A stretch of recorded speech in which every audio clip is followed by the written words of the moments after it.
welcome to, well, YouTube archive of the 20th when EV University was wardecked by Riot. And back then, operating on what I knew, and over the next few days, what I was looking at and what happened, I don't blame myself for making those assumptions. But one of those assumptions was wrong.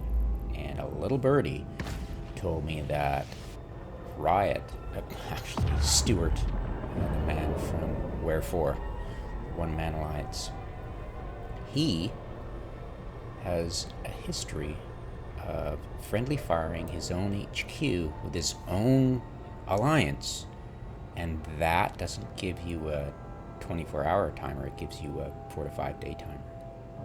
But as I discovered, EV University reinforced the prior, the first Astor House I went to. It was not its warHQ. This one was.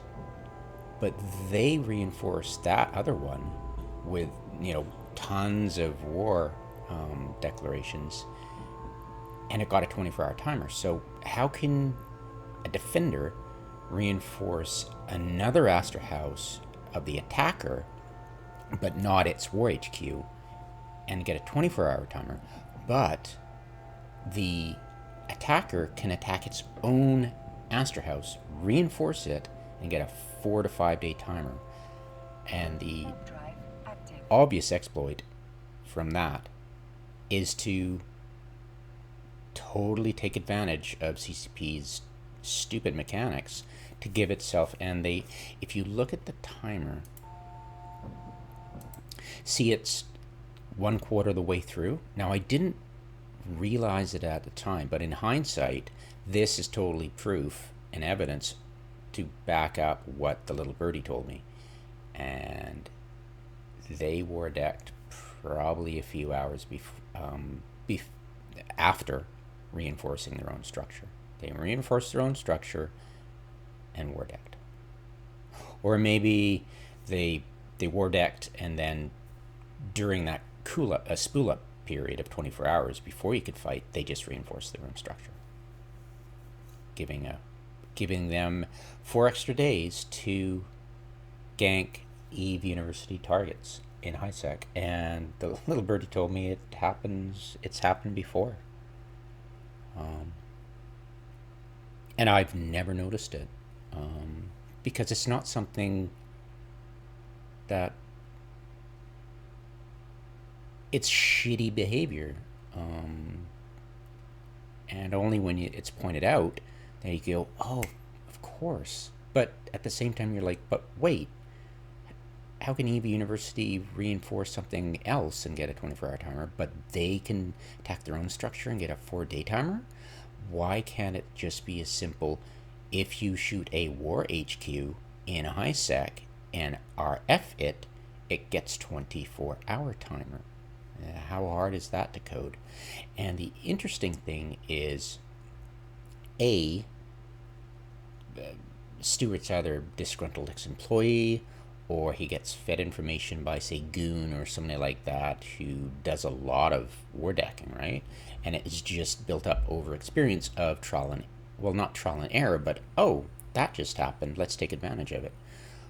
But the combination of the two mechanics of EV Uni getting a 24-hour timer for shooting another warHQ of Riot's, getting a 24-hour timer, versus friendly fire mechanics saying you get 4 days if Riot shoots this warHQ. What is the two? There has to be two mechanics, because with the same mechanic, it would be the same timer, right? So what are the two mechanics involved in timers? And that's interesting. And it also, because it's friendly fire, maybe it's tied to the friendly fire coding of Crime Watch. or I don't, is friendly fire, it's kind of remotely linked to, it's the we start to think, okay, this happened, this is useful because we now know we can shoot any of Riot's warHQs if we're attacked by them and we're a defender and get a 24-hour. We can help people out if as a bonus and get a 24-hour timer for any of their warHQs. And it seems a Riot can get a 4-day by friendly fire. That seems so bizarre.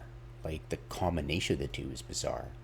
That they can get away with it is an exploit, obviously. I mean, I'm sure CCP did not intend that. No, oh, it's a feature. But yeah, it's just so interesting how there's two mechanics involved. There has to be. Anyways. Unless CCP make an exception to cater to griefers, which is entirely possible. But, I've been wrong before. Mm-hmm.